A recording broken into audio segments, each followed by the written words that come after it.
भगवते वासुदेवाय।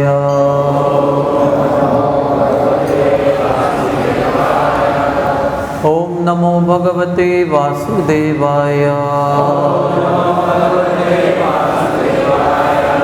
नारायणं नमस्कृत्य नरं चैव नरोत्तमं देवीं सरस्वतीं व्यासं ततो जयमुदीरये। नष्टप्रायेषु अभद्रेषु नित्यं भागवत सेवया भगवतीरुत्तमश्लोके भक्तिर्भवति नैष्ठिकी। कृष्णाय वासुदेवाय देवकी नंदनाय च नंदगोपकुमाराय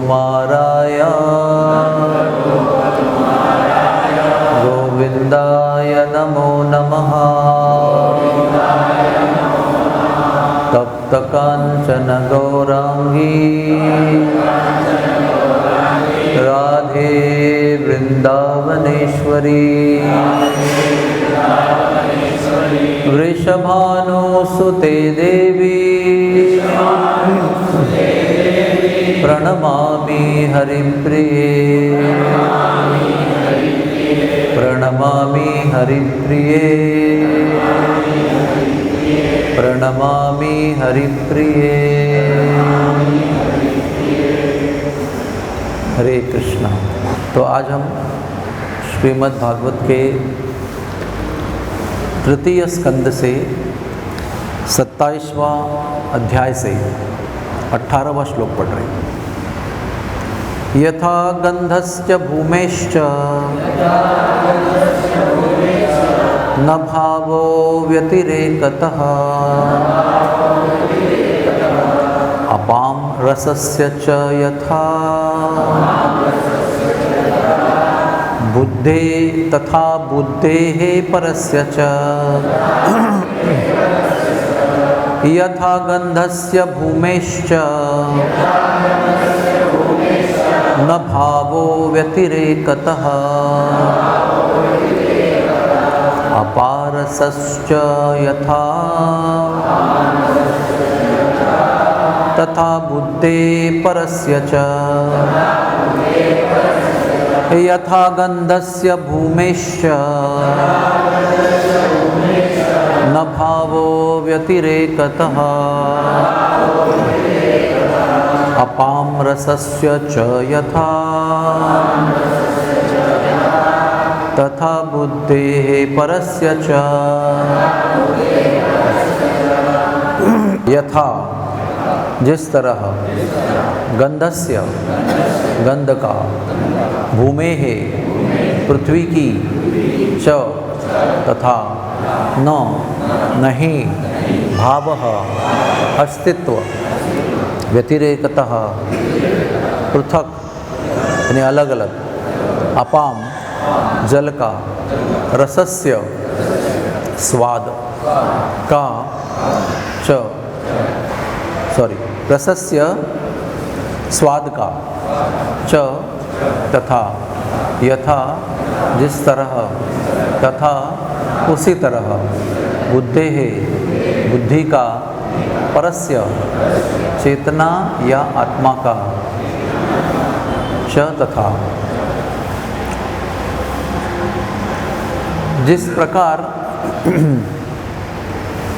पृथ्वी तथा इसकी गंध एक बात हुई, दूसरा जल या उसके स्वाद का कोई अलग अलग अस्तित्व नहीं होता, उसी प्रकार बुद्धि तथा चेतना का कोई अलग अस्तित्व नहीं होता।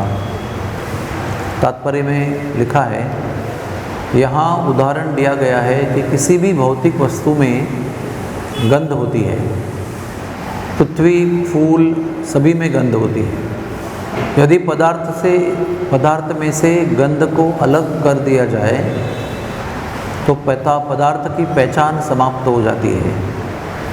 यदि जल में स्वाद न हो तो वो जल व्यर्थ है। यदि अग्नि में उष्णता न हो तो वो अग्नि व्यर्थ है। उसी प्रकार से बुद्धि नहीं हो तो आत्मा का कोई अर्थ नहीं होता है। ओम अज्ञानतिमिरान्धस्य ज्ञानाञ्जनशलाकया चक्षुरुन्मीलितं येन तस्मै श्रीगुरुवे नमः। श्रीचैतन्य मनोविष्टं स्थापितं येन भूतले स्वयं रूपं तदा मह्यं ददाति स्वपदान्तिकं। श्रीकृष्ण चैतन्य प्रभु नित्यानंद श्री अद्वैत गदाधर श्रीवासदि गौरभक्तवृंद। हरे कृष्णा कृष्णा कृष्णा हरे हरे, हरे राम राम राम हरे हरे। आप सबका बहुत बहुत धन्यवाद है। हरे कृष्णा। तो इस स्कंद में भगवान कपिल देव अपनी माता देवाहुति के साथ संवाद कर रहे हैं और ये बहुत ही अद्भुत, अद्वितीय और दिव्य घटना है जिसमें जिस पुत्र को जन्म दिया है उसी पुत्र को गुरु मानकर माता उसके निचले स्थल पर बैठकर आध्यात्मिक संवाद हो रहा है। इसी से इस प्रकरण की दिव्यता शुरू होती है। साधारण तौर पर जो जन्म से श्रेष्ठ होता है उसी का लोग सुनते हैं और उनसे ही प्रश्न पूछते हैं। जो अनुभवी हैं, साक्षात्कारी हैं और भौतिक दृष्टि से श्रेष्ठ हैं, जैसे उम्र से श्रेष्ठ हैं या विद्या से श्रेष्ठ हैं या पद से श्रेष्ठ हैं या जन्म से श्रेष्ठ हैं या कुल से श्रेष्ठ हैं, इनसे इस भौतिक विश्व में सुना जाता है। लेकिन जब भी दिव्यता निर्माण होती है या दिव्यता होती है उस समय ये सारे नियम टूट जाते हैं।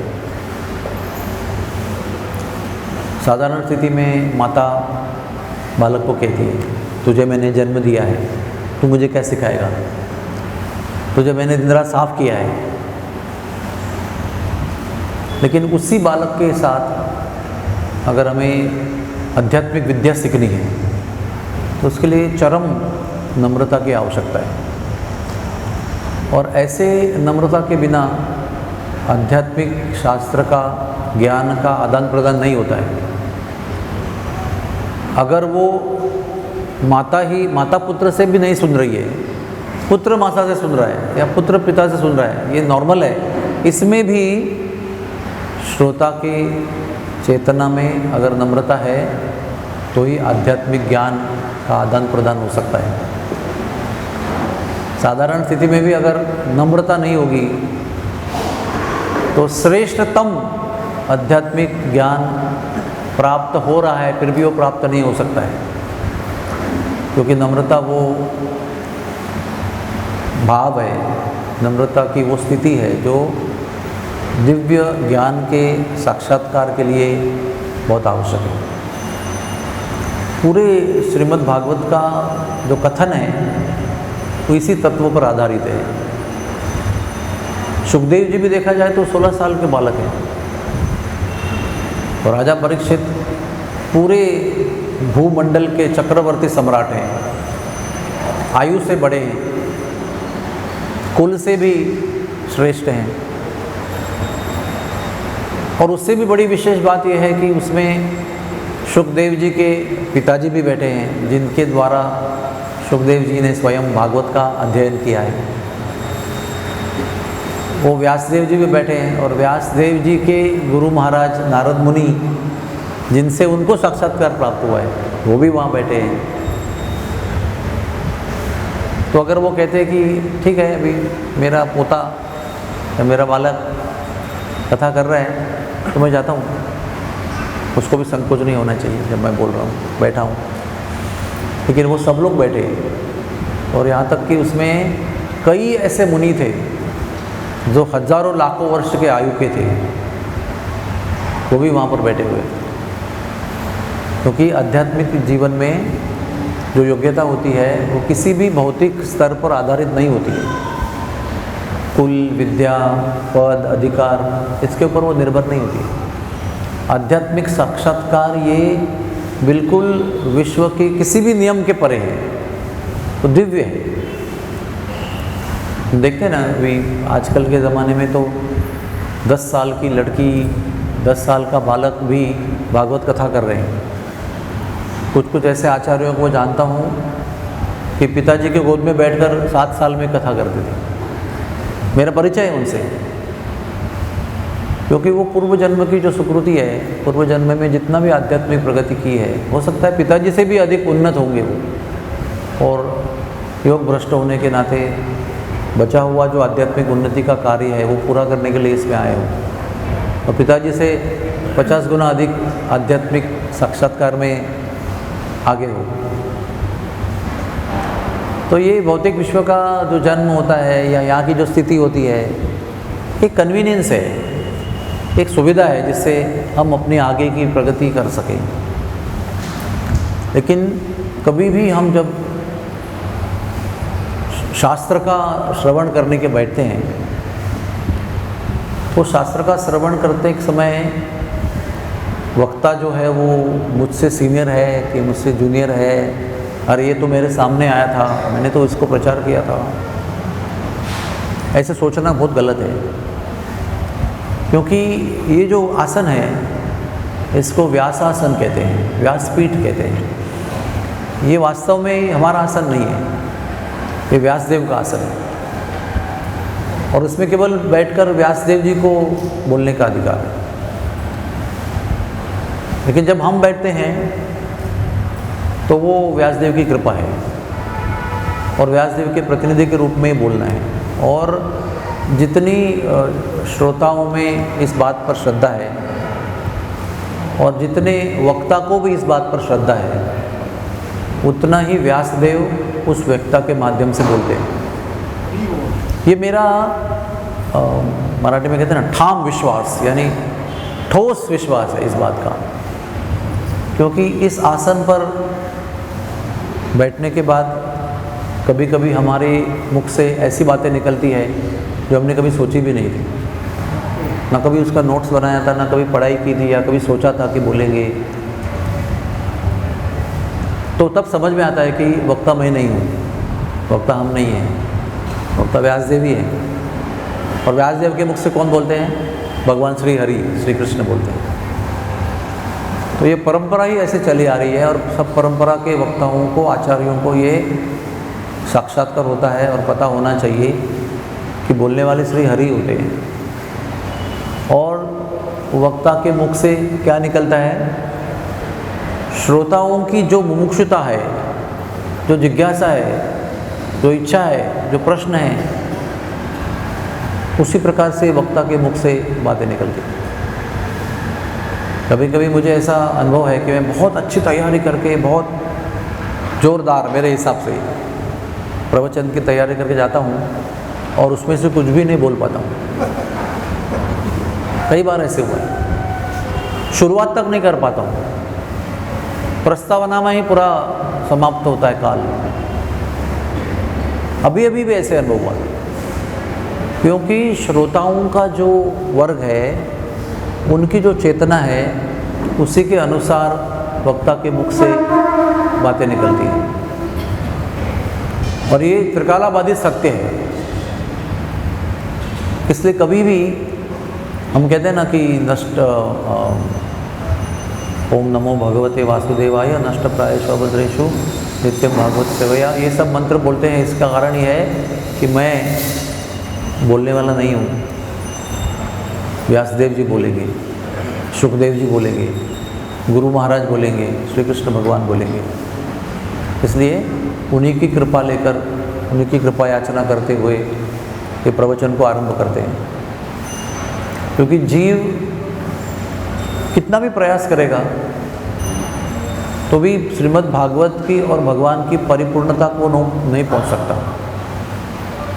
ये श्रीमद् भागवत भगवत वाणी है और बोलने वाले सुखदेव जी हैं और सीखा है व्यासदेव से, और ये शास्त्र श्री कृष्ण भगवान के मुख से आया हुआ है।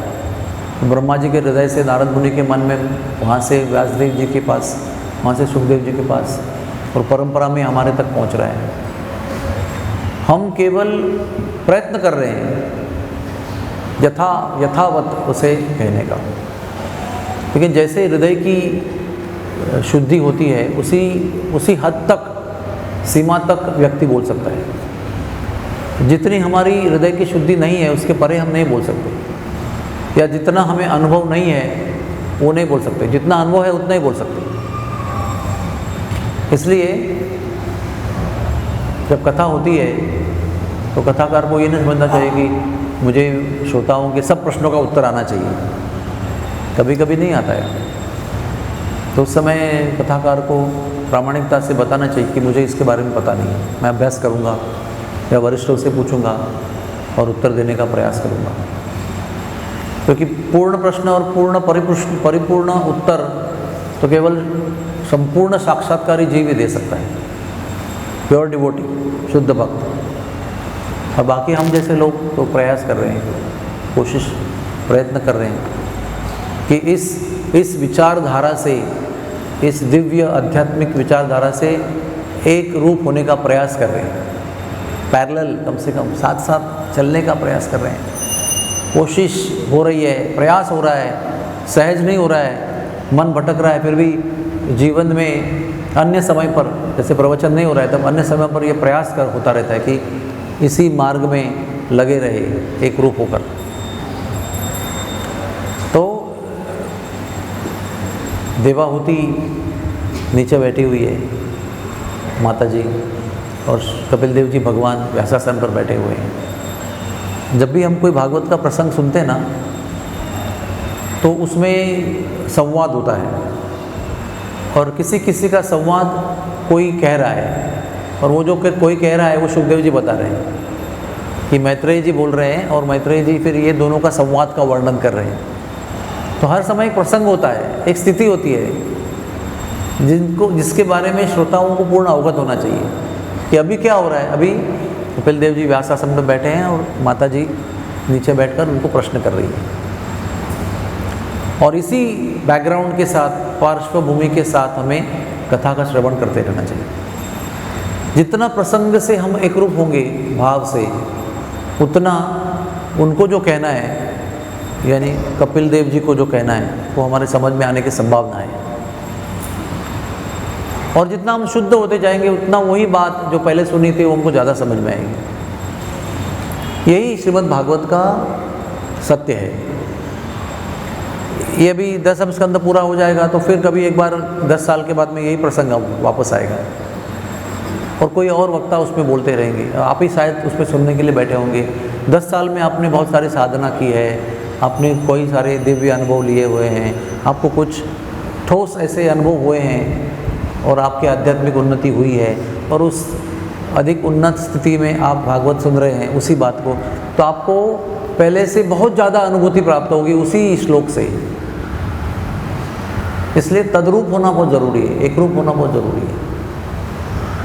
श्रील प्रभुपाद जी ने श्रीमद् भागवत की कथा का ये जो नियम है वो इसीलिए बनाया है क्योंकि ये शास्त्र जो है वो इतना पावरफुल है कि हम लोग कितने भी पतित होंगे ना, और इसका एक श्लोक रोज सुनेंगे, अर्थ समझ में आएगा, अच्छा है, नहीं समझ में आया तो तात्पर्य में दिया है सब कुछ, जो भी आपको हमारे लिए आवश्यक है वो प्रभुपाद ने उस समय चिंतनशील भावना से लिखा हुआ है। एकाग्र होकर रात के समय पर हमारे सबके जन सामान्य के आध्यात्मिक हित और कल्याण के बारे में दीर्घ और गहरा चिंतन करते हुए ये सब लिखा हुआ है। तो इसके कारण ये कोई पंडित ने अनुवाद करके तात्पर्य नहीं लिखा है, ये कोई फिलोसॉफिकल पांडित्य का तात्पर्य नहीं है, ये भक्ति का तात्पर्य है। इसलिए प्रभुपाद जी के बारे में ये विशेषता है। कभी कभी श्लोक में कुछ लिखा है और तात्पर्य में कुछ और भी प्रभुपाद कहते हैं। इसमें विसंगति नहीं है, देयर इज नो कॉन्ट्रडिक्शन। इसमें केवल एक ही बात है कि जीव के लिए आध्यात्मिक उन्नति के लिए क्या आवश्यक है, वही वो कह रहे हैं। भक्ति के स्तर पर, ज्ञान के स्तर पर नहीं, कर्म फल के स्तर पर नहीं, सिद्धि प्राप्त करने के स्तर पर नहीं, भक्ति भगवान से भक्ति मार्ग में एक रूप होने के लिए क्या आवश्यक है, वो तात्पर्य में प्रभुपाद जी लिखते हैं। और उन्हें पंडितों की टीका के विषय में कोई प्रॉब्लम नहीं, दे डोंट केयर, कोई परवाह नहीं करते। क्योंकि भक्त जो है वो केवल जन सामान्य के कल्याण की ही सोचते रहते हैं। हर स्थिति में भक्त के मन में करुणा ही प्रधान रहती है। और इसलिए श्री प्रभुपाद जी ने ये नियम बनाया कि मैंने जो चिंतनशील भाव से लिखा है तो मेरे भक्तों को रोज़ एक श्लोक क्यों न हो श्रवण करना चाहिए। और क्योंकि वो शुद्ध भक्त की करुणापूर्ण वाणी है, हमारे लिए परफेक्ट परिपूर्णता से बना हुई है, हमें रोज़ वो भौतिकता से मुक्त करती है। थोड़े थोड़े स्तर पर क्यों न हो, रोज़ हमें वो भौतिकता के बंधन से मुक्त करती है और रोज़ हमें भक्ति मार्ग में भगवान के पास जाने के लिए मदद करती है। खास कह रहा हूँ भक्ति मार्ग में, ज्ञान मार्ग में, कर्म मार्ग में, सिद्धि मार्ग में नहीं, योग मार्ग में नहीं, भक्ति मार्ग में भगवान से और निकट जाने के लिए ये मदद करती है। और भागवत के कथा के अंत में आपको ये अनुभूति होनी चाहिए कि मैं कल से आज भगवान से और थोड़ा निकट आ गया, तो आपकी ये कथा में आना सफल है। चाहे वक्ता कोई भी हो, स्थिति कोई भी हो, मंदिर कोई भी हो। और एक प्रमाण उसका है भागवत की परिपूर्णता का हमारे लिए। भागवत तो परिपूर्ण है ही। एक है हम भगवान से और कितने निकट हो गए, और दूसरा विषयों से कितना दूर हो गए कथा के बाद।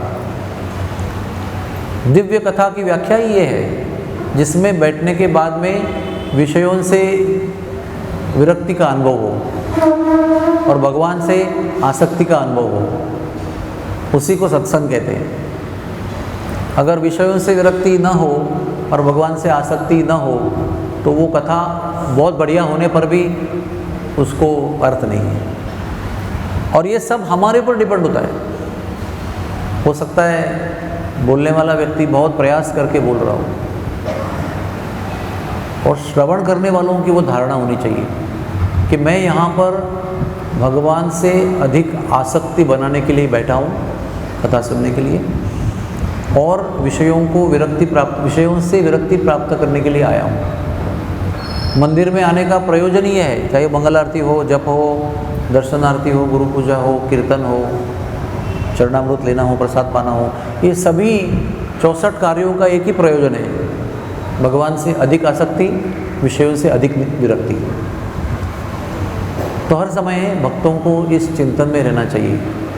कितने साल हो गए मंदिर में, कभी पहली बार आया था, आज कितने साल हो गए, फिर दीक्षा होके कितने साल हो गए, फिर सेवा करते हुए कितने साल हो गए, सत्संग करते हुए कितने साल हो गए, क्या वो विषयों से विरक्ति आई, क्या भगवान से आसक्ति हुई, इस विषय पे चिंतन करते रहना ज़रूरी है। उत्तर कुछ भी उसका हो, प्रश्न और चिंतन होते रहना चाहिए, क्योंकि जब जिज्ञासा होती है तभी उसका उत्तर मिलता है, जब प्रश्न होते हैं तभी उसका उत्तर मिलता है। आपके मन में अगर प्रश्न ही नहीं है तो उत्तर कैसे आएगा, और उत्तर क्यों दे भगवान आपको? ज़रूरत के अनुसार, आपकी स्वतंत्रता के अनुसार भगवान उसको प्रतिसाद देते हैं। तो यहाँ पर माता जी देवावती जी प्रश्न कर रही है, हे ब्राह्मण, यानी अपने पुत्र को कह रही है कितना बहुत दिव्य बात है ये। हे पुत्र ऐसे नहीं कह रहे, नीचे बैठकर हे पुत्र मुझे बताइए। तो फिर भी अभी तक वो भाव है कि मैं माँ हूँ, ये पुत्र है, लेकिन अभी वो एक गुरु के रूप में, एक वक्ता के रूप में, एक योग्य सिद्ध पुरुष के रूप में उनको प्रश्न कर रही है। क्या कभी प्रकृति आत्मा का परित्याग करती है? क्योंकि इनमें से कोई एक दूसरे के प्रति शाश्वत रूप में आकर्षित रहता ही है, तो इसका अलग होना संभव है क्या? ये बहुत महत्वपूर्ण प्रश्न है। जब हम भक्ति में आते हैं तो हमको पता नहीं रहता है, लेकिन बहुत समय के बाद में सिंसियरली अगर हम भक्ति मार्ग में हैं तो मन में प्रश्न आता है कि हाँ मैं माया में फंसा हूँ।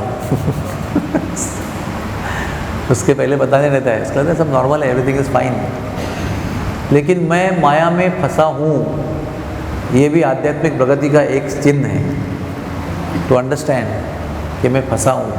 जैसे जेल में जो व्यक्ति है उसको पता चलना कि मैं फंसा हूँ, मुझे यहाँ से निकलना है, ये भी एक प्रगति का लक्षण है। और फिर जब मैं समझता हूँ कि मैं माया में फंसा हूँ तो दूसरा फिर प्रश्न आता है कि निकलना कैसे है। फिर पता चलता है कि बहुत कठिन है, मैं जितना प्रयास कर रहा हूँ उतना अधिक फंसता हूँ। जैसे दलदल में जब मैं पड़ता हूँ तो जितना बाहर निकलने का प्रयास करता हूँ, हाथ पाँव हिलाता हूँ, तो और ज़्यादा दलदल में घुस जाता हूँ। तो फिर प्रश्न आता है क्या होगा मेरा अभी, मुझे पता चला है कि मैं दलदल में हूँ और भी पता चल रहा है कि मैं और घुस रहा हूँ, तो क्या होगा। तो वो माता जी प्रश्न पूछ रही है कि जीव यानी हम प्रकृति के साथ में ऐसे फंसे हुए हैं तो इनका अलग होना संभव है क्या। क्योंकि जीव का प्रकृति के प्रति स्वाभाविक आकर्षण है, स्वाभाविक आसक्ति है। जैसे इंद्रियों को विषयों के प्रति आसक्ति होती है, जैसे जिह्वा को भोजन के प्रति आसक्ति होती है, आँखों को इस सुंदर वस्तु को देखने के प्रति स्वाभाविक आकर्षण होता है। जीने वाले हर व्यक्ति को न मरने की प्रवृत्ति होती है कि मुझे जीते रहना चाहिए, दिस इज नेचुरल। तो ऐसे आसक्ति वाले स्थिति में क्या कभी ऐसे होगा कि जीव प्रकृति के प्रभाव से मुक्त हो जाएगा। तो श्रील प्रभुपाद जी का जो ये शास्त्र है ना, इन्होंने भगवत गीता के ऊपर भाषण किया है, भाष्य किया है, श्रीमद् भागवत के ऊपर किया है, चैतन्य चरितामृत के ऊपर किया है। इसी में कोई विसंगति नहीं है। जो भी वो लिख रहे हैं, जब भगवत गीता लिखी थी तो 1 साल था, उसके बाद में कई साल तक वो भागवत लिखते रहे, उसके बाद कई साल तक चैतन्य चरितामृत लिखते रहे, लेकिन उनके सिद्धांत में कहीं भी विसंगति नहीं है। जो उन्होंने भगवत गीता में पहले श्लोक में लिखा है उसी तत्व को, उसी भाव को वो भागवत में चैतन्य चरितामृत के आखिरी श्लोक में भी वही लिख रहे हैं, क्योंकि उनके मन में, उनके चेतना में एक स्थिर साक्षात्कार है। जब आध्यात्मिक जीवन में ठोस आध्यात्मिक साक्षात्कार प्राप्त होता है ना, तो वो जीवन के हर गतिविधि में, हर वाचा के वाक्य में, हर क्रिया में, हर सोच में वही चलता रहता है। जैसे आपको अगर अपने बालक पर प्रेम है तो आप बालक के पास में हो तो भी आपका प्रेम रहेगा, बालक के दूर काम पे गए हो तो भी रहेगा, किस समय के लिए 3 दिन बाहर गाँव गए होंगे तो भी बालक का प्रेम आपका वैसे ही रहेगा। फ़ोन पे आएगा तो उसी प्रेम से बात करेंगे, सामने आएंगे तो उसी प्रेम से बात करेंगे, और दूर रहेंगे तो भी उसी प्रेम से बात करेंगे, क्योंकि वो प्रेम जो है वो स्थायी भाव है। उसी प्रकार से आध्यात्मिक साक्षात्कार शुद्ध भक्त के चेतना का स्थायी भाव है, इसलिए इसमें विसंगति नहीं है। तो भगवद गीता में प्रभुपाद लिखते हैं इस श्लोक के तात्पर्य में, प्रकृते क्रियमाणानि, बोल सकते हैं आप, प्रकृते क्रियमाणानि गुणै कर्माणि सर्वशः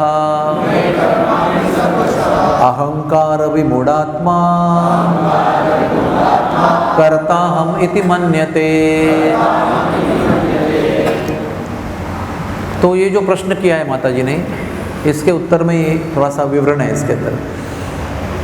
वास्तव में जो बद्ध जीव है वो प्रकृति के नियंत्रण में ही सब कार्य करता है, प्रकृति के 3 गुण के प्रभाव में ही सारे कार्य करता है। उसको पता भी नहीं है कि कैसे मैं नियंत्रित हूँ, कैसे कठपुतली की तरह डोरी से बंधा होकर मुझसे कार्य किया जा रहा है। लेकिन अहंकार विमूढ़ात्मा करता हम इति मन्यते, क्या सोचता है कि मैं ही करता हूँ, मैं ही नियंत्रक हूँ, मैं ही भोक्ता हूँ, मैं ही मेरी स्वेच्छा से जो चाहे वो करता हूँ। ऐसे प्रकृति का प्रभाव है। उसका 2 प्रभाव होते हैं, एक होता है आवरणात्मिका और एक होता है प्रक्षेकात्मिका। हाँ, आवरणात्मिका मतलब क्या होता है, समझो आपको भी पकड़ना है तो पहले जाकर आपके सर पे कंबल डालना है, पूरा लंबा चौड़ा जो आधा घुटने तक आ जाए, ताकि आपको दिखे ही नहीं। फिर आपको बांध कर कहीं निचली मंजिल में, कहीं दूसरे घर पे, कहीं किधर ले जाए। तो आवरणात्मिका मतलब वो कंबल डालने जैसा है, आपकी नज़र ही बंद कर दी कि आप कहाँ जा रहे हो, कौन पकड़ रहा है आपको, किधर से कहाँ ले जा रहा है, ईस्ट में कि वेस्ट में कि आगे के पीछे। जैसे वो बांधते हैं ना, पट्टी लगाए गोल घुमा देते हैं, पर आपको पता नहीं आप कहाँ जा रहे हो नरसिंह भगवान की ओर जा रहे हो कि दरवाजे की ओर जा रहे हो, पता नहीं आपका, गोल गोल घूम रहे हैं। तो वो है आवरणात्मिका। तो माया देवी पहले हमको हमारी जो दृष्टि है सत्य की ओर जानकारी जो है उसको ढक देती है, और फिर प्रक्षेपात्मिका मतलब खींचती है आपको, अपने नियंत्रण में नीचे खींचती है, पता ही नहीं चलता है। तो हमको लग रहा है हम जा रहे हैं, लेकिन हमको पुश किया जा रहा है, अज्ञान में ढकेल कर, अंधकार में ढकेल कर फिर धक्का दिया जा रहा है। और इतना होने पर भी ये आवरण और प्रक्षेप इतना पावरफुल है कि फिर भी हमको लगता है कि मैं ही करने वाला हूँ, मैं ही कर रहा हूँ सब कुछ।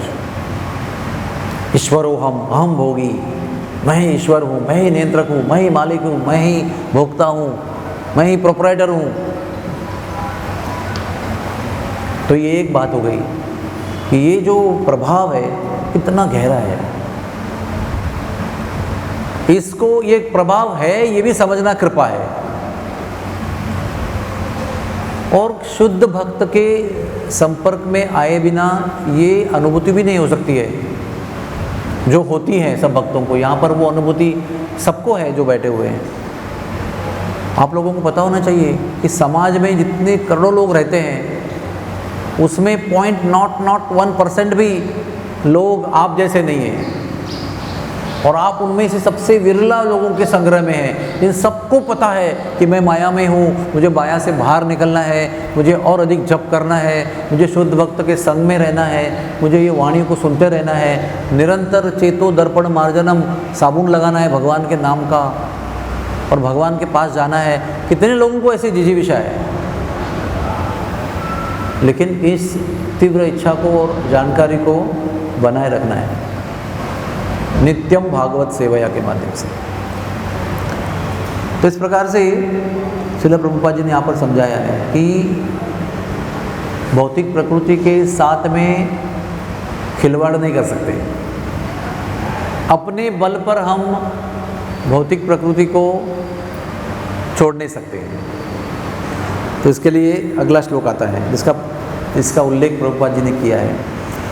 दैवी येष गुणमयी, बोलिए दैवी येष गुणमयी मम माया दुरत्यया मामेव ये प्रपद्यन्ते मायाम एताम तरन्ति ते। ये 7वें अध्याय का 14वां श्लोक है, पहले वाला 3रे अध्याय का 27वां श्लोक है। ये जो श्लोक है इसमें 2 बातें अलग अलग बताई गई है कि कैसे माया भयंकर है। दुरत्यय का अर्थ क्या होता है? जिसको लांघना, पार करना बहुत ही कठिन है। और दुरत्यय का शब्द उसके आगे है कि नामुमकिन ही है, जैसे इम्पॉसिबल है, उसको दुरत्यय कहते हैं। कठिन का अर्थ होता है कि ठीक है कठिन है, प्रयास करेंगे तो बहुत ज़्यादा प्रयास करने से यश भी मिल सकता है। लेकिन दुरत्यय यानी नियरली इम्पॉसिबल। वैसे इम्पॉसिबल इस विश्व में कोई होता नहीं, भगवान की कृपा से तो अंधा भी दिख सकता है और लंगड़ा भी पर्वत लांघ के जा सकता है। एक ऐसा अरेंजमेंट भगवान ने करके रखा है, जो उनकी कृपा को प्राप्त करेगा वो उसके जीवन में चमत्कार दिखाई पड़ेगा। असंभव, अकल्पनीय, अचिंत्य चमत्कार दिखाई पड़ सकते हैं। लेकिन अगर वो कृपा का संपर्क नहीं है तो ये दुरत्यय है, दैवी येषी। तो उसमें 2 प्रकार की माया का वर्णन दिया है, एक दैवी माया, दैवी प्रकृति, और एक महामाया। लेकिन विशेष बात यह है कि यहाँ पर जो प्रकृति का कृष्ण भगवान वर्णन कर रहे हैं वो भौतिक माया ही है, वो महामाया ही है। फिर भी यहाँ पर कृष्ण उसको दैवी प्रकृति आश्रितम कह रहे हैं, नहीं दैवी येष गुणमयी कह रहे हैं, क्योंकि उसका दोनों का उगम कृष्ण ही है। कृष्ण के ही इच्छा से दोनों कार्य करती है, महामाया भी और योग माया भी। इसलिए दोनों एक प्रकार से दैवी ही है। जिसका उगम दैवी है वो क्रिया में भी दैवी है, क्योंकि योग माया के पास जब अपने आप को हम प्रस्तुत करते हैं तो योग माया भक्ति विषयक चेतना में हमको रिस्पॉन्स देती है। और जब हम प्रकृति के साथ में भोग लेने के लिए प्रयास करते हैं, प्रकृति से अपने आप को प्रस्तुत कैसे करते हैं, मुझे ये चाहिए खाने के लिए, मुझे ये चाहिए पहनने के लिए, मुझे ये अधिकार प्राप्त करने के लिए चाहिए, यानी प्रकृति के कुछ चाहते हैं मेरे भोग के लिए, तो वही योग माया जो है ना वो माया बन जाती है। एनर्जी तो एक ही है, वो शक्ति भगवान की एक ही है, वो राधा रानी है और कोई नहीं है। लेकिन वही राधा रानी दुर्गा तब बन जाती है जब उससे हम कुछ लेना चाहते हैं अपने लिए, और जब वही हम कृष्ण के लिए सेवा चाहते हैं और सेवा के लिए कुछ इच्छा कर रहे हैं, तो वही राधा रानी अपने सामने मूल रूप में प्रकट हो जाती है। अगर यहाँ पर भी आकर हम बोलेंगे हमें भोग चाहिए, हमें अच्छा पति चाहिए, हमको अच्छा बच्चा चाहिए, हमको पैसा चाहिए, हमको ये चाहिए वो चाहिए, तो राधा रानी दिख रही है आपको, लेकिन वो काम करेगी आपके लिए योग दुर्गा देवी के रूप में, काली के रूप में। जैसा आपका अप्रोच रहेगा वैसा वो आपको रिस्पॉन्स देगी। उनमें कोई दोष नहीं है, वो परिपूर्णता के साथ खड़े हैं। हमारे उनके साथ में अपने आप को प्रस्तुत करने के मार्ग में विविधता है, इसलिए विविध रिस्पॉन्स आ रहे हैं। तो दैवी ऐसी गुणमयी, गुणमयी क्यों कहा गया, क्योंकि 3 गुण जो है इससे ये बनी हुई है, और ये 3 गुण जो है बहुत डिफ़िकल्ट है उसको क्रॉस करना। कभी सुबह सुबह अच्छे विचार रहते हैं, कभी दोपहर में बहुत कुछ ये चाहिए वो चाहिए रहता है, रात में पाप के विचार मन में आते हैं। सब कुछ साधना वाधना करने के बाद भी समय के प्रभाव से ये 3 गुण अपने ऊपर काम करते रहते हैं। तो ज़रूरी नहीं कि सुबह ही अच्छे ही विचार आ जाए, सुबह भी बुरे विचार आ सकते हैं। सत्व रज तम गुण का मिश्रण कभी भी दिन में हमारी चेतना के अनुसार हम प्रभावित कर सकता है अपने आप को। तो भगवान कहते हैं कि अपने आप के बल पर आप इन 3 गुणों वाली माया को पार नहीं कर सकते। ये एक बात बताइए, एक पूरा चैप्टर है ये पूरा कंप्लीटली। जब तक जीव नम्रता को स्वीकार नहीं करता है कि हाँ मैं पतित हूँ, हाँ मैं माया में हूँ, हाँ मैं बहुत अणु मात्र हूँ, शक्तिहीन हूँ, हाँ अति दीन हूँ, ये स्थिति में जब तक नहीं आता है ना, तब तक ये किसी प्रकार की अनुभूति नहीं हो सकती और किसी प्रकार की सहायता भी नहीं आ सकती है। अगर आपको अहम है तो आपको सहायता की क्या ज़रूरत है? सहायता लेने में आपको कमी लगेगी, अरे मैं क्यों सहायता लूँ, मैं तो अमुक तमुक हूँ, आई डोंट नीड। आपको ज़रूरत है तो आप ले लो, आपको भूख लग रही है तो आप जाके मांगो, मैं तो पेट भर के आया हूँ, ऐसा लगेगा आपको। तो आपको अन्न कैसे मिलेगा, प्रसाद कैसे मिलेगा? इसको ज़रूरत है उसको मिलेगा। और ज़रूरत किसको होती है? जो नम्र होता है। तो नम्रता के ऊपर ही ज़रूरत प्रकट होती है। और अहंकारी व्यक्ति को ज़रूरत भी होगी तो वो प्राप्त नहीं कर सकता है, क्योंकि उसको वो ज़रूरत प्रकट करने की भी शक्ति नहीं उसके अंदर। नम्रता वाले व्यक्ति के अंदर वो ज़रूरत प्रकट करने की हिम्मत होती है, वो सत्य का सामना करता है कि मुझे ज़रूरत है और मैं मांग रहा हूँ, मुझे दे दो। तो जब ये होता है ना, तब जीवन में परिवर्तन होना शुरू होता है। जीवन में परिवर्तन बहुत आवश्यक है। परिवर्तन के बिना ह्यूमन लाइफ, मानवीय जीवन व्यर्थ है। जैसे आए हैं वैसे ही रहे और वैसे ही गुजर गए, तो मनुष्य जीवन क्यों प्राप्त किया? कुत्ता जैसे आया था वैसे ही जिया और वैसे ही मर गया, क्योंकि वो कुत्ता है। पंछी जैसे आया वैसे ही जिया, वैसे ही चला गया, क्योंकि वो पंछी है। लेकिन आप और हम ऐसे रह नहीं सकते। हमारा जीवन परिवर्तनशील है, परिवर्तन के लिए उपयुक्त है, इसलिए मनुष्य जीवन में परिवर्तन होना ही चाहिए। अगर हमें और आपको अपने आप को, एक दूसरे को मनुष्य कहलाना है, गर्व से नहीं, अभिमान से, कम कम सत्य के आधार पर, तो परिवर्तन हो रहा है कि नहीं इसका विचार कीजिए। हम आपको विचार करना चाहिए और परिवर्तन के लिए प्रयास करना चाहिए। और उसका सबसे मूल प्लेटफॉर्म है नम्रता। तो आगे क्या भगवान कहते हैं?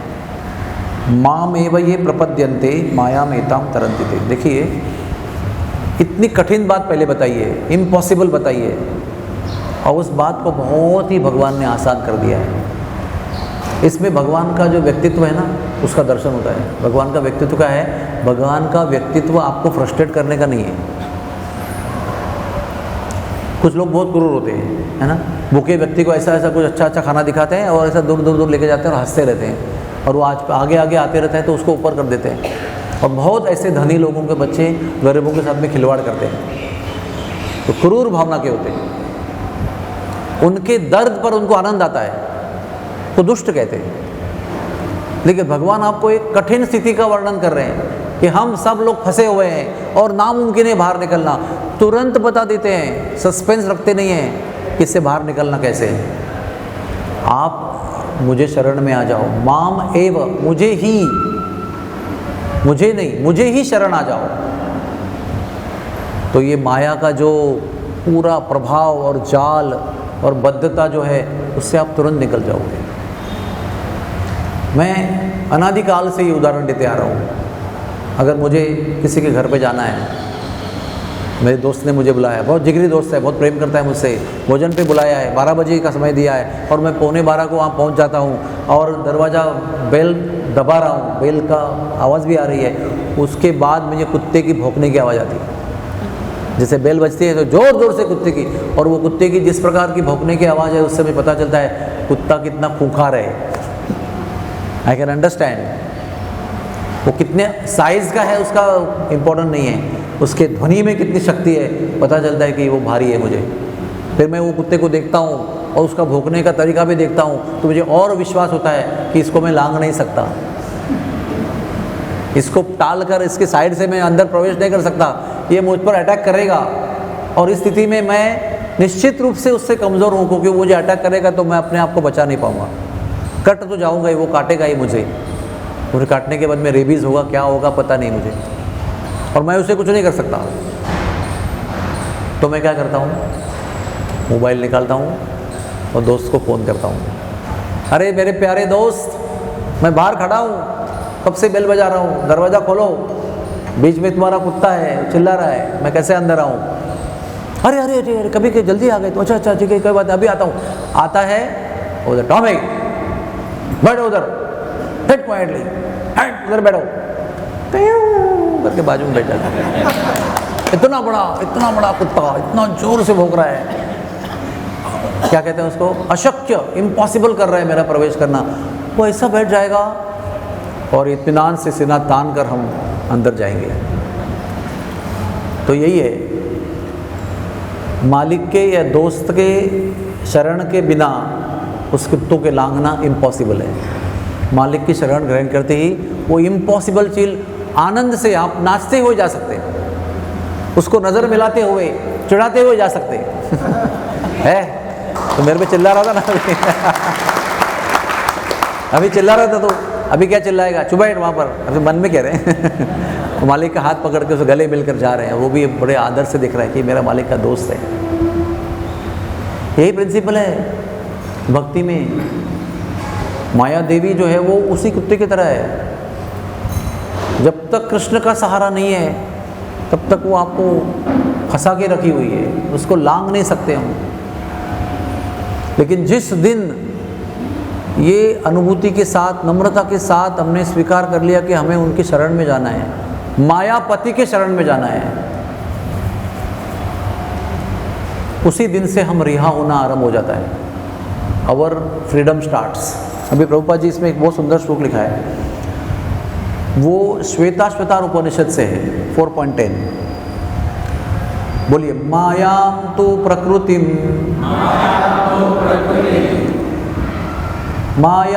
प्रकृतिम विद्यान मायिनम तु महेश्वरम। बहुत सुंदर श्लोक है ये। क्या अर्थ है उसका, कि माया भले वो मिथ्या और नश्वर है, लेकिन है। हाँ, बहुत लोग कहते हैं कि माया नॉन एग्जिस्टेंट है। आपने माया का प्रभाव देखते हैं ना, हम लोग अपने जीवन में रोज देख रहे हैं, लेकिन उस माया के पार्श्वभूमि में वो जादूगर महेश्वर भगवान श्री कृष्ण है, ऐसा लिखा है इसके अंदर। हम जाने या ना जाने, आगे से वो माया कठपुतली के रूप में हमको नचा रही है, लेकिन उसके पीछे जो नियंता है वो महेश्वर श्री कृष्ण ही है। यहाँ पर महेश्वर का उल्लेख जो है श्री कृष्ण के विषय में किया गया है। तो ये हमको पता होना चाहिए, और ये केवल सत्संग में सुन सकते हैं। बिना सुने, शास्त्र से सुने हुए इस सत्य का परिचय हमको नहीं हो सकता है कि जिससे हम जूझ रहे हैं, जिससे हम कष्ट प्राप्त कर रहे हैं, उसके मालिक श्री कृष्ण हैं। और जिससे हम कष्ट प्राप्त कर रहे हैं उससे अगर हमको मुक्त होना है तो हमको उसके मालिक से कांटेक्ट करना पड़ेगा। हमें अब जो कोई समझो हमारी संस्था में, हमारे मंदिर में या अस्पताल में, स्कूल में हमको कोई बार बार आके कष्ट कर रहा है तो उससे जूझने से कोई मतलब नहीं है, क्योंकि वो पावरफुल है। हम क्या ढूंढ के निकालते हैं, उसका बॉस कौन है, उसको फ़ोन करते हैं, ये तुम्हारा आदमी आके हमको कष्ट दे रहा है, तो बॉस उसको फ़ोन करता है, ए तू वहाँ पर क्या कर रहा है, बोला था ना, हाँ सर नहीं, ठीक है, नहीं ऐसे ही आया था, नहीं सर नहीं है। तो जो आपके ऊपर कुछ समय पहले हावी हो रहा था, उस फ़ोन कॉल की वजह से वो हाथ जोड़कर चला जाएगा। यही प्रिंसिपल है। अगर वो व्यक्ति आपको कष्ट दे रहा है जो जिसने फ़ोन किया है, तो हम उसके ऊपर जाके कांटेक्ट करेंगे और उसको फिर फ़ोन करेंगे तो फिर वो भी निकल जाएगा। इसी प्रकार से ये विश्व का जो राजनीति है, कूटनीति है, ये भी चलती है, और यही राजनीति कूटनीति हमारे आध्यात्मिक जीवन में भी चलती है। हमको मायापति से संपर्क करना है। परास्य शक्तिर विविधैव श्रूयते, ये एक शक्ति नहीं है कृष्ण की, ऐसे अनेक शक्तियाँ हैं। वो अनंत विविध शक्तियों के माध्यम से इस विश्व का संचालन कर रहे हैं, और कहीं न कहीं उनके अलग अलग शक्तियों का संबंध हमारा होगा। कभी वायु के साथ में होगा, कभी जल के साथ में होगा, कभी संकट वायु से होगा, कभी जल से होगा, कभी किसी और सूर्य प्रकाश से होगा, कभी अक्टूबर हीट से होगा। किसी न किसी प्रकार से हर एक व्यक्ति को अलग अलग उसका संपर्क होगा, लेकिन सभी व्यक्तियों को एक ही व्यक्ति की शरण ग्रहण करनी है। अभी अगले श्लोक में प्रभुपाद जी ने वापस से लिखा है, मुक्ति प्रदाताम सर्वेशाम, बोलिए मुक्ति प्रदाता सर्वेशाम विष्णुरेव न संशयः। ये भी श्वेताश्वतर उपनिषद का 3 अध्याय का श्लोक है। इसमें शिव जी पार्वती को बता रहे हैं कि मुक्ति यानी माया के प्रभाव से फ्रीडम किसी को चाहिए तो विष्णुर एव न संशया, विष्णु के अलावा और कोई व्यक्ति इसको करने में समर्थ नहीं है। Not possible. एक ही व्यक्ति इस माया से हमको छुड़ा सकता है, वो है विष्णु यानी श्री कृष्ण। विष्णु भी श्री कृष्ण का ही विस्तार है। ईश्वर परम कृष्ण सच्चिदानंद विग्रह। तो प्रभुपाद जी लिखते हैं कि शंकर भगवान परम वैष्णव है। ब्रह्मा जी सृष्टि के नियंता है, प्रथम नागरिक ब्रह्मांड के हैं। लक्ष्मी जी उनकी विष्णु जी की पत्नी है। सरस्वती विद्या के देवता है, बहुत पावरफुल देवता हैं सब लोग ये। लेकिन इनमें से कोई भी व्यक्ति मुक्ति नहीं दिला सकता है। जन्म मृत्यु जरा व्याधि इस चक्र से, 3 गुणों के प्रभाव से और जन्म मृत्यु की श्रृंखला से मोक्ष देने की शक्ति किसी में नहीं है। और बहुत बढ़िया बात यह है कि वे स्वयं भी जानते हैं कि हम इसके योग्य नहीं हैं। ब्रह्मा जी, शिव जी और देवताओं में कोई कन्फ्यूजन नहीं है, कन्फ्यूजन हमारे अंदर है। उनके पास आके आप मांग रहे हो, अरे हमको मुक्ति दिला दो, मुक्ति दिला दो। वो जानते हैं कि हम नहीं दे सकते हैं। हम मिथ्या विश्वास रख रहे हैं उसके ऊपर कि वो हमको छुड़ाएंगे, वो हमको भक्ति देंगे, मार्ग देंगे उनकी शरण लेने का। लेकिन वो हमको ये नहीं बताएंगे मैं आपको मुक्त करा दूंगा। इसमें डिफरेंस है। हाँ, वो महान क्यों है? क्योंकि वो ये जानते हैं कि हम आपको मुक्ति नहीं दिला सकते हैं, लेकिन मुक्ति दिलाने का मार्ग आपको दे सकते हैं। ये मार्ग से इनकी शरण में जाओ, फिर आपको मुक्ति मिलेगी। इसलिए कृष्ण के विचार में और देवताओं के विचार में कोई विविध ये अलगता नहीं है, पृथकता नहीं है। कृष्ण जी का विचार कि मैं दे सकता हूँ और बाकी लोगों का विचार कृष्ण दे सकते हैं, इसमें समानता है। There is no confusion. तो इसलिए हम लोगों को इस बात पर विश्वास करना है। यहाँ पर देवहूति जी जो है वो शरणागति की भावना की ओर आ रही है धीरे धीरे। और प्रभुपाद जी लिखते हैं कि देवहूति जी बड़ी बुद्धिमान है। और बड़ी बुद्धिमान किसको कहते हैं? जिनको भगवान पर श्रद्धा है, वही बुद्धि का लक्षण है।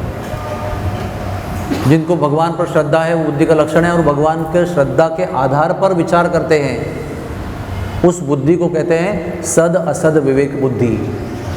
जो बुद्धि सत्य और असत्य का भेद जानती है, अच्छा या बुरा इस भेद को जानती है, कल्याणकारी और विनाशकारी क्या है इसके बीच में भेद जानती है, उस बुद्धि को कहते हैं सद असद विवेक बुद्धि।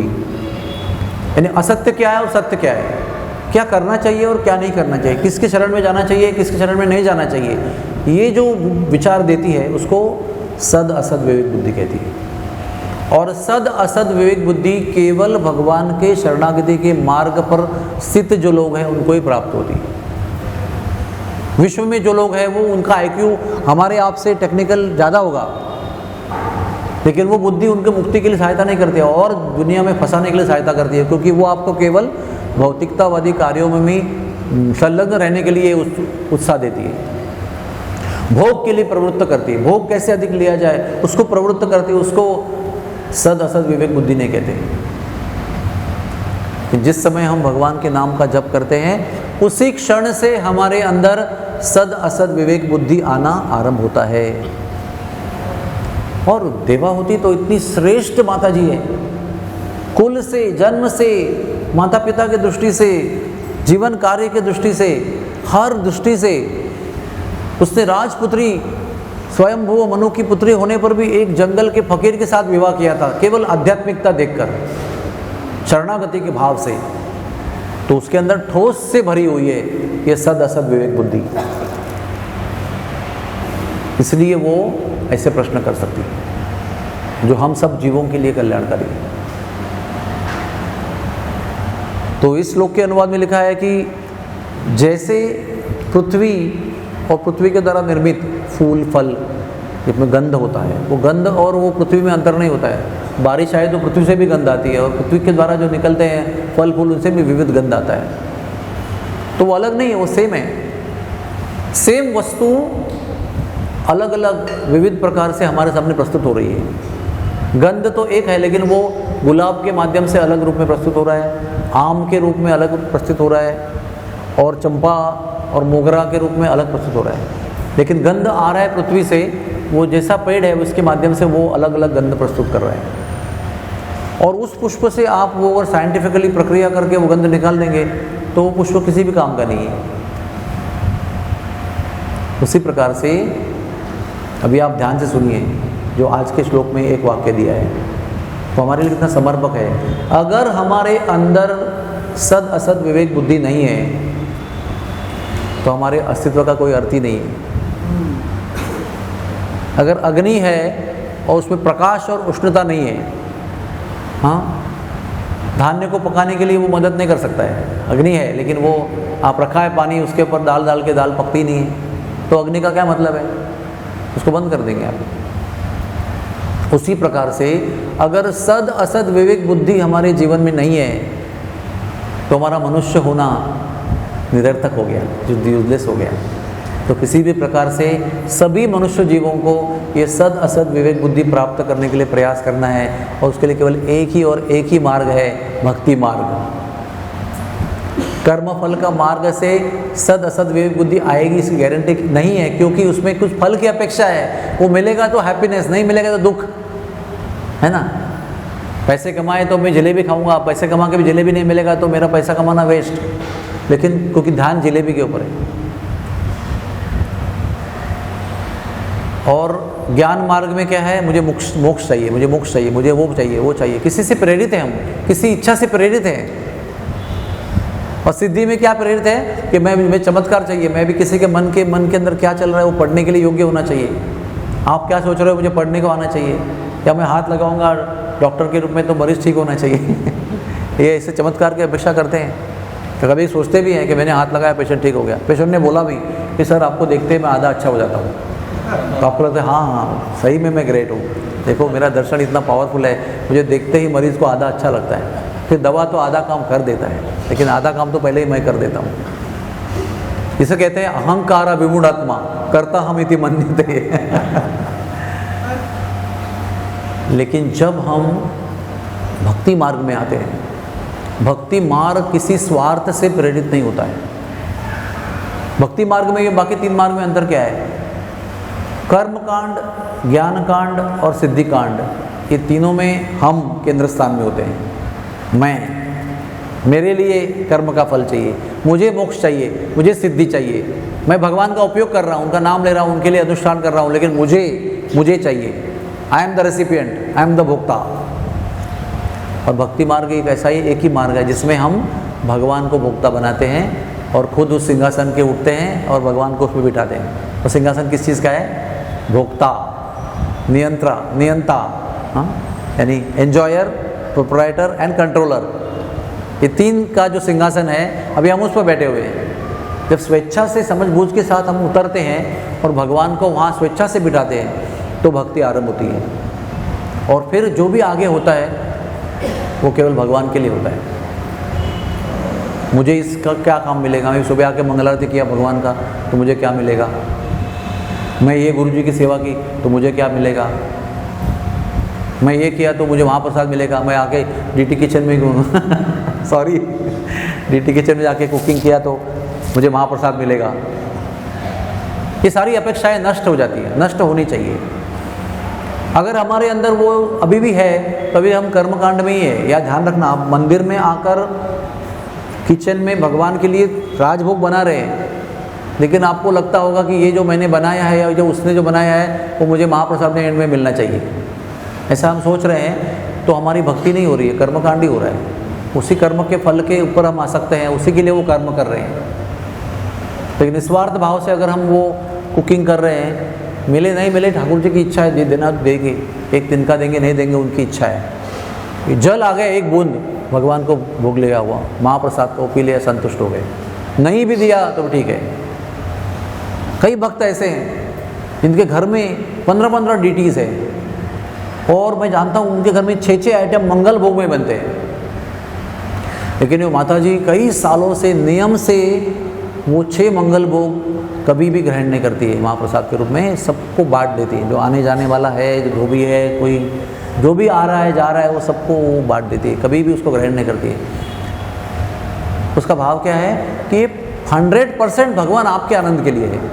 किसी भी तरह से, किसी भी मात्रा में, कम से कम मात्रा में मेरा कोई स्वार्थ नहीं कि मुझे ये चखने को मिलेगा, ये मेरे भाग्य में आएगा। इसे भक्ति कहते हैं। हमको ये करना है, कठिन बात है बहुत। अपेक्षा करना स्वाभाविक है कि मैं इतना कर रहा हूँ तो मुझे इतना तो मिलना ही चाहिए, मैं तो मंदिर में इतना दिन से सेवा कर रहा हूँ, मुझे तो संडे का राजभोग का थोड़ा सा फीस प्रसाद तो मिलना ही चाहिए, और क्या अभी क्या करें फिर। अब ये सोच जानी चाहिए धीरे धीरे। अहेतुकी अप्रतिहता यह आत्मा सुप्रसिद्धति, क्या अर्थ है उसका?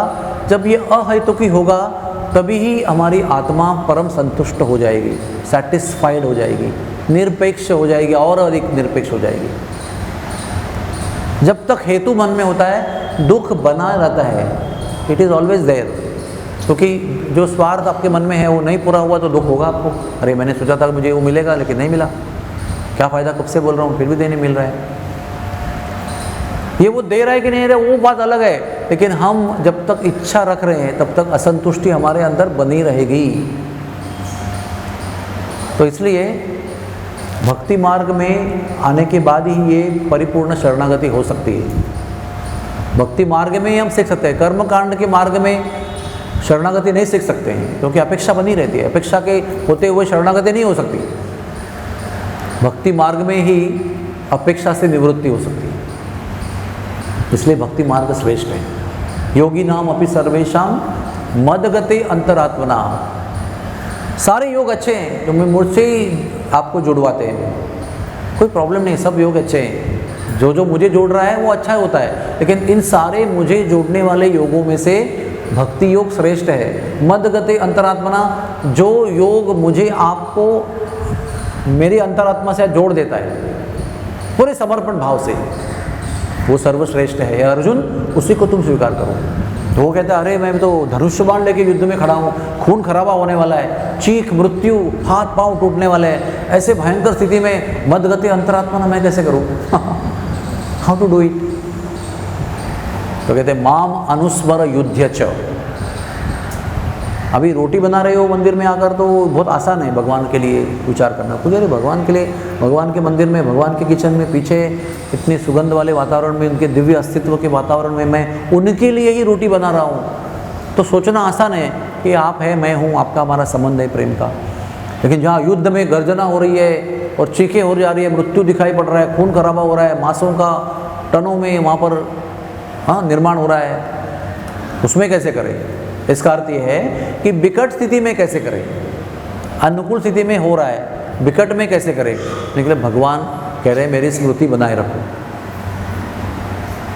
सुविधा में असुविधा में, सुख में दुख में, मेरी स्मृति को बनाए रखो, मेरे लिए ही कार्य करो।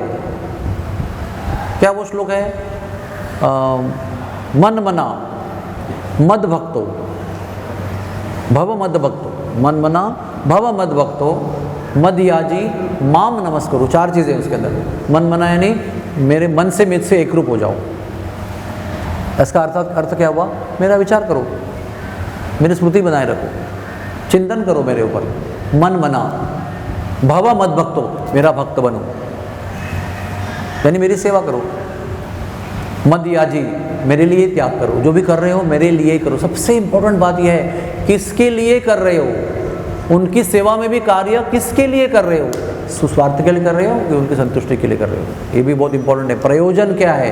4 लोग सेम काम करते हुए दिखाई पड़ेंगे, लेकिन 4 लोगों का प्रयोजन अलग अलग हो सकता है। वो प्रयोजन भगवान की संतुष्टि, सम सिद्धिर हरि तोषणम, ये होगा तो वो भक्ति हो जाती है। मदयाजी माम नमस्करो, मुझे ही नमस्कार करो, जब भी मौका मिले मुझे प्रणाम करो, मुझे वंदन करो। लगता है बहुत बड़े अहंकारी है भगवान। मैं, मुझे करो, मेरे लिए करो, मेरा विचार करो, मेरा मेरा मेरा। ये क्यों कहना जरूरी पड़ रहा है? क्योंकि हम सब लोग भूल गए सत्य को। अगर पिताजी कहता है बेटा मैं तेरा पिताजी हूँ, तो बेटा बोलेगा क्या अहंकारी हो तुम, मैंने जन्म दिया है, अरे कितने अहंकारी हो, मैं तुम्हें पालता हूँ, अरे बहुत ज़्यादा ही अहंकारी हो। लेकिन ये सब सत्य है, अहंकार की बात अलग है। Being the truth is more important then how you feel about it, है ना?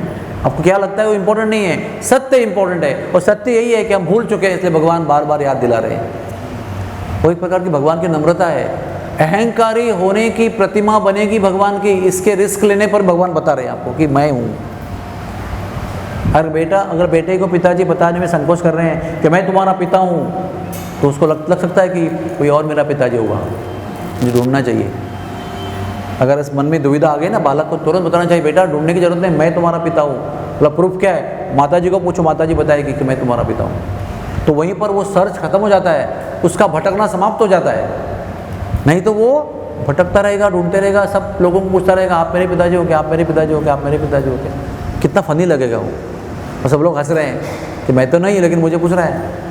मैं उसको भटका सकता हूँ कि हाँ मैं हूँ, और कल बोलूँगा नहीं सॉरी मैं कल गलत बोला था। अर्थात क्या है इसका कि विश्व में ऐसे हम भटकते रहेंगे तो क्या होगा हमारा अंजाम। इसलिए भगवान बता रहे हैं माम अनुस्मर युद्ध च, युद्ध यानी विकट स्थिति, कठिन स्थिति, बहुत ही भयंकर स्थिति, उसमें भी आपको मेरे लिए ही, मेरी याद करके मेरे लिए ही कार्य करना है, तो आपका सारा काम आसान हो जाएगा। माम अनुस्मर युद्ध च करने के बाद क्या हुआ? अर्जुन युद्ध में विजयी हो गए। और बताया गया था युद्ध करो मेरे लिए, लेकिन यश की अपेक्षा मत करो। आप जीतोगे ये सोच के युद्ध मत करो, खाली युद्ध अपना कर्तव्य के रूप में करते रहो। आपका कर्तव्य मेरी स्मृति में करते रहो, मेरे लिए करते रहो। हमको यही करना है बस। जो भी कर रहे हैं रोज सोचना है कि मैं भगवान के लिए कर रहा हूँ। जो भी प्राप्त हो रहा है भगवान की सेवा में लगाना है। ऑन द ग्राउंड लेवल हमको यही करना है रोज कि मैं ये भगवान आपके लिए कर रहा हूँ। तो कोई बड़ा भक्त नहीं हूँ, ज्ञानी नहीं हूँ, साक्षात्कारी नहीं हूँ, लेकिन मैं जो भी करना चाहता हूँ आपके लिए करना चाहता हूँ। आप मेरी सेवा जो है, कहते ना गोड मानून स्वीकार करा, मतलब मीठा मान के जो भी है प्लीज़ एक्सेप्ट। ये मेरी बेस्ट कैपेसिटी है, मैं प्रेम से आपके लिए कर रहा हूँ, आप स्वीकार कीजिए भगवान। मैं आपका हूँ, आप चाहे तो मुझे अपना बना लीजिए। भगवान को ये नहीं कह सकते मुझे अपना बना लो, नहीं, मैं आपका हूँ ये कह सकता हूँ क्योंकि मेरे स्वतंत्रता में है। मैं आपका हूँ, आप चाहे तो मुझे अपना बना लो। यही भक्ति का सार है। और जो व्यक्ति अपने आप को भगवान का समझता है, उसका प्रूफ क्या है? क्योंकि वो बोलता भगवान के बारे में है, करता भगवान के लिए है, जो भी कुछ करता है, सोचता भगवान के लिए है, यहाँ तक कि सोता भी भगवान के लिए है, ताकि जल्दी उठ के फ्रेश होकर भगवान की सेवा करूँ। उसका उठना बैठना, सोना, खाना पीना, कार्य करना सब कुछ उनके लिए ही है। वो हम कह सकते कि वो उनका है, और ऐसे व्यक्ति को भगवान कभी छोड़ नहीं सकते। जिस व्यक्ति को भगवान ने स्वीकार किया है उस पर माया प्रभाव नहीं कर सकती है।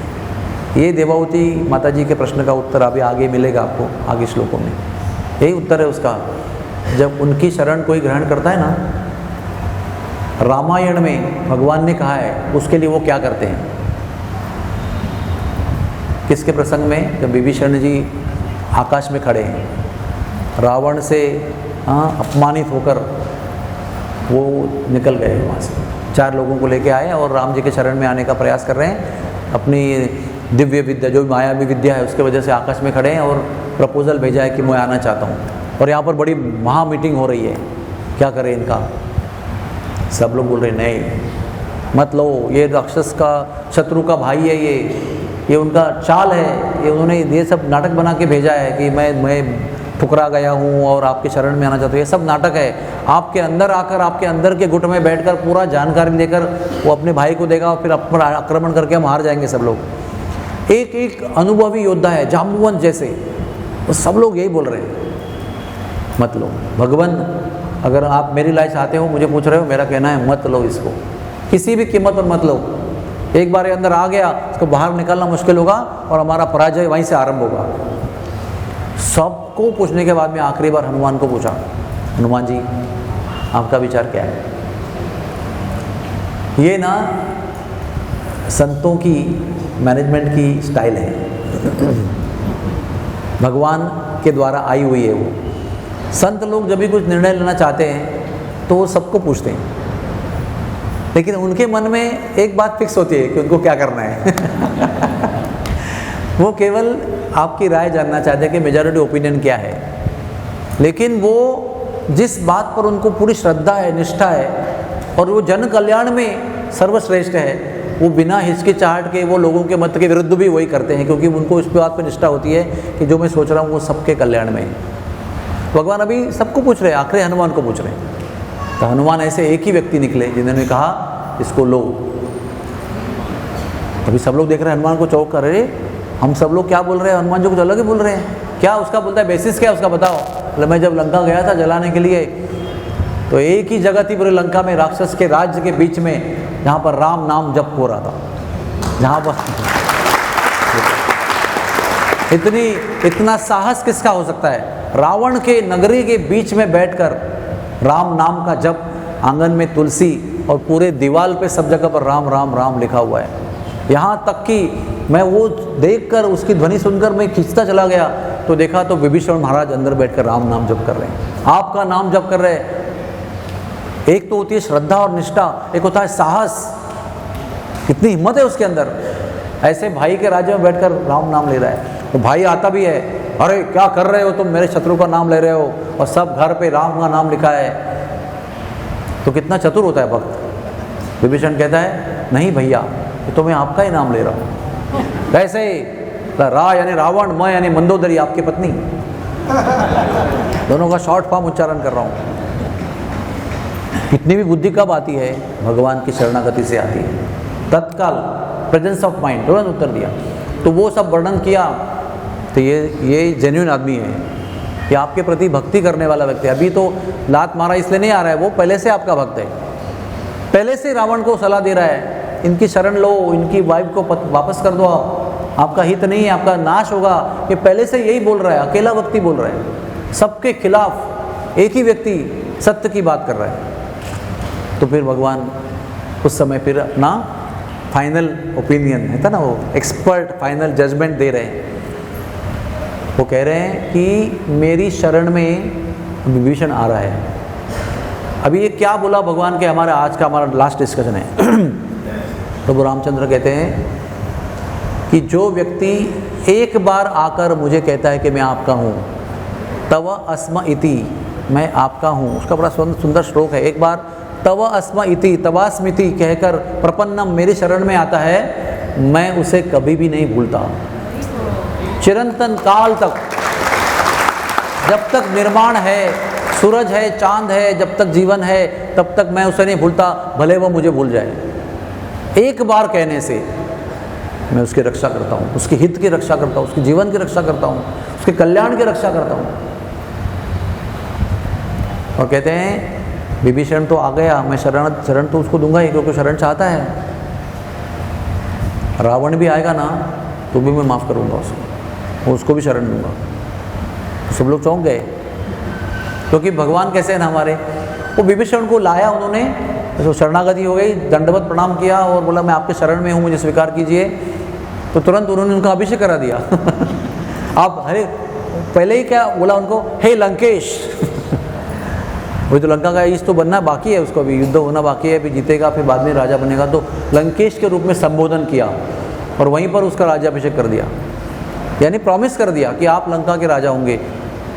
तो सब लोग पूछते हैं कि अभी आपने रावण के बारे में ऐसा कहा, इसके भाई को राजा बना, तो रावण आएगा तो उसको क्या देंगे आप? बोले उसको मैं अयोध्या का राज दूंगा।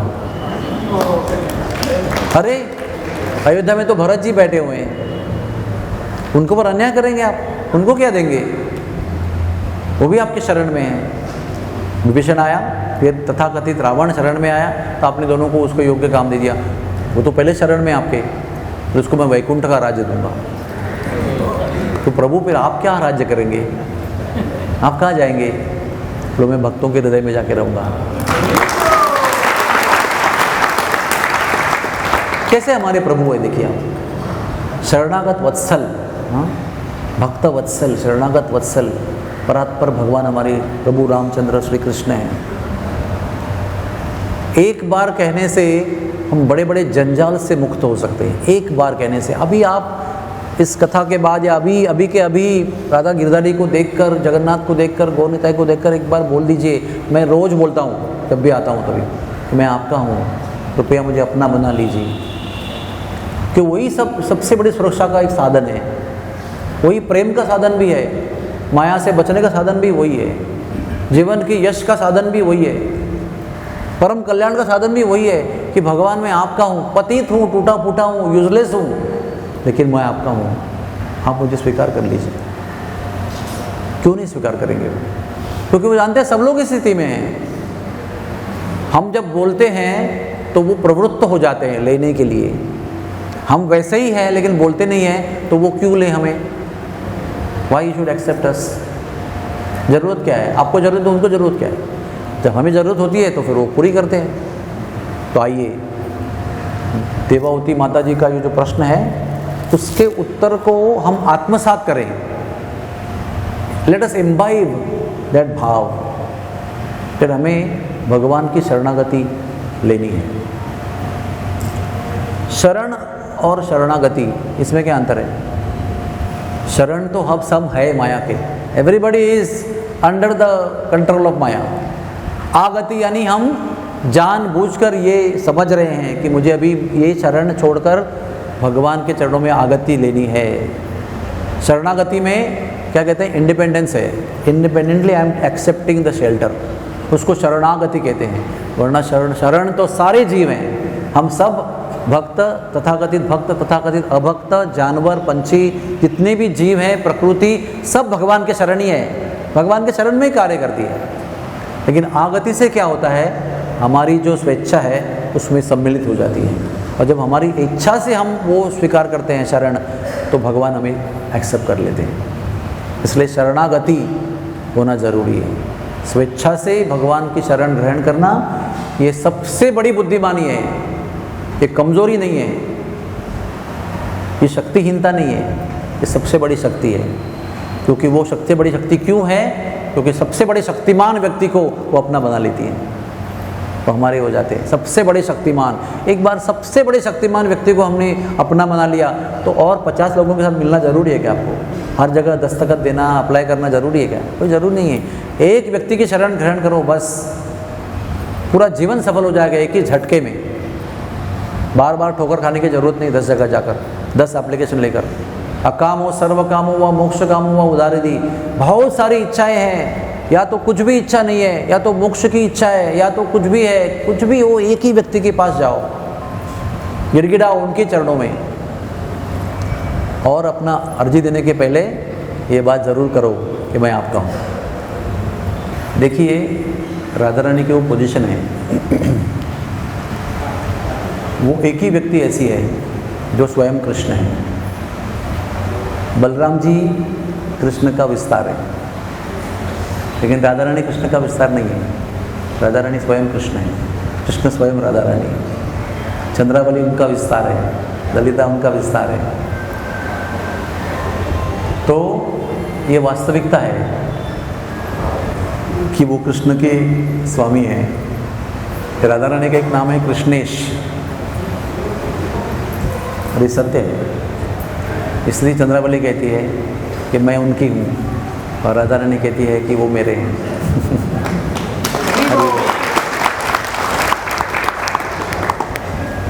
हरे कृष्णा। और व्यक्ति के पास जाना यही प्रूफ है कि वो पूर्णता शरणागत कृष्ण से नहीं है। कृष्ण को मानने से काम नहीं होता है, मानना तो शुरुआत है, उन पर निष्ठा रखना, समझना कि वो भगवान है, ये हमारी भक्ति की शुरुआत है। लेकिन शरणागति ये आवश्यक है, रिक्वायर्ड है। और जब हम भगवान की भजन कर रहे हैं, भगवान का नाम का जप कर रहे हैं, बहुत सारी चीज़ें कर रहे हैं, और जब बहुत विकट संकट आता है तो फिर कहीं और चले जाते हैं, जो कृष्ण से संबंधित नहीं है, या तो अलग मार्ग है। ये प्रूफ है कि हमारी शरणागति अभी कच्ची है, 100% नहीं है। ऐसा देखिए कैसा है ना, शरणागति किसी पर हम लाद नहीं सकते हैं। शरणागति कैन नॉट बी फोर्स्ड। शरणागति जो है मेरी 30% है, तो यू हैव टू एक्सेप्ट कि 30% है, या आपके 50% है, इसलिए किसी को आप ताना नहीं दे सकते, अरे क्या तुम अभी तक 30 पे ही लटक रहे हो, मैं देखो 50% हूँ। और आपको कोई 80% वाला बोले क्या 50 पे लटक रहे हो, मैं 80% हूँ, ये सब गलत है। क्योंकि शरणागति ये स्वाभाविक प्रगति है, वो धीरे धीरे होती है, और जब तक जितना स्वेच्छा से अपने आप स्वाभाविक रूप से होगी वो टिकेगी। अगर किसी को फोर्स करेंगे आप तो 2 दिन में ख़त्म हो जाएगा वो। इसलिए शरणागति भी एक प्रक्रिया है। हाँ, इच्छा तो है कि अभी के अभी 100% शरणागत हो जाऊं, लेकिन किंतु वो शायद हो नहीं सकता है, क्योंकि हम इतने फंसे हुए हैं। तो प्रक्रिया में लगे रहो। प्रभुपाद जी क्या कहते हैं, प्रक्रिया में लगे रहो। प्रक्रिया क्या है, जप करना है, 4 नियम का पालन करना है, शास्त्र पढ़ना है, सत्संग करना है, सेवा करनी है, तुलसी पूजा करनी है, भागवत पढ़ना है, यात्रा में जाना है, बहुत सारे तरीके हैं, 64 तरीके हैं। उसमें लगे रहो, चाहे कुछ भी हो जाए, लगे रहो। और समझो कोई किसी योगी वोगी के बाबा के पास गया ना, उसको कंडेम मत करो, उसको भक्ति के लिए एनकरेज करो। वो अपनी कमज़ोरी की वजह से विवश होकर, कष्ट में पीड़ित होकर गया है मजबूरी में, तो उसको कंडेम मत करो। क्या तुम्हारी भक्ति देखो कैसे सफ़ेद और काली मालूम पड़ा कि कहाँ हो तुम, आज पता चला आपकी स्थिति में हो, योगी के पास जा रहे हो, अरे कोई बात नहीं। उसका कुछ हद तक, कुछ परसेंटेज में कृष्ण की शरणागति में रहना ये बहुत पॉजिटिव चीज़ है। 30% की शरणागति कृष्ण की है ना, उसी को पकड़ो, उसको 31, 32 बनाओ, उसको कंडेम करके 0 मत बनाओ, फिर 30 का 0 हो जाएगा। वो योगी के पास ही रहेगा, उसकी पूरी शरणागति स्वीकार कर लेगा। इसलिए इस जीवन में बहुत सारी घटनाएं होती है। देखो हम अभी यहाँ पर बैठ के प्रवचन कर रहे हैं, कल हमारे जीवन में कुछ भयंकर घटना हो गई तो हम क्या करेंगे हमको पता नहीं है। क्या करना चाहिए पता है, लेकिन क्या करेंगे उसकी गारंटी नहीं है, क्योंकि उस स्थिति में कौन सा संग मिलेगा, क्या स्थिति होगी, क्या परीक्षा होगी, कहाँ जीतेंगे कहाँ हारेंगे, पता नहीं है कुछ भी। इसलिए किसी को कंडेम मत करना। अगर कोई दिखता है आपको ऐसे करते हुए, जाके उसकी पीठ थपथपाना, उसको एनकरेजमेंट देना, उसको उत्साह देना, उसको प्रेरणा देना, ले आना वापस, फिर जप में स्थिर करने का प्रयास करना, सेवा में लगाना, उसको प्रेम देना, उसको टीका मत करना, क्रिटिसाइज मत करना उसको, तो फिर वो धीरे धीरे 30 का 40। देखो हम लोग भी ना, समझो अभी 30% शरणागत है, कभी 0 थे, कितने साल लगे यहाँ तक आने के लिए। हम अगर इतना साल ले सकते हैं 30% आने के लिए, और उसको चाहते हैं कि मैं 50 हूँ तो तुम इंस्टेंटली 30 बनो, ये नहीं हो सकता है। जितना समय हमने लिया है आज की स्थिति तक आने के लिए, उतना समय दूसरों को भी दो। अच्छा है अगर वो फास्ट आ जाए, अच्छी बात है, लेकिन नहीं आ पाएंगे कंडेम मत करो उनको, एनकरेज करो, प्लीज़ कम, प्लीज़ कम। अरे प्रभुपाद जी अगर ऐसे होते ना तो कोई भक्ति नहीं बनता। कैसे लोग थे उनके सामने, सबको एनकरेज किया, सबको प्रेम दिया, सबको प्रेरणा दिया, सबके पीठ थपथपाई, और कहाँ से कहाँ ले आए उनको, कहाँ से कहाँ पहुँच गए लोग। क्योंकि प्रभुपाद बहुत संयमी थे, बहुत पेशेंस था उनके अंदर, बहुत प्रेम था उसके पहले, फिर संयमी थे, और सबको टॉलरेट करने की शक्ति थी उनके अंदर। और सब लोगों को धीरे धीरे करके, आज प्रभुपाद शरीर से नहीं रहे, लेकिन वो सारे लोग दुनिया का पूरा प्रचार चला रहे हैं, क्योंकि प्रभुपाद जी ने उनको बड़े इत्मीनान से, संयम से उनको प्रेरणा दिया था। ठीक है, Hare Krishna Krishna Krishna Hare Hare, Hare Ram Ram Ram Hare Hare. Thank you very much. Hari बोल।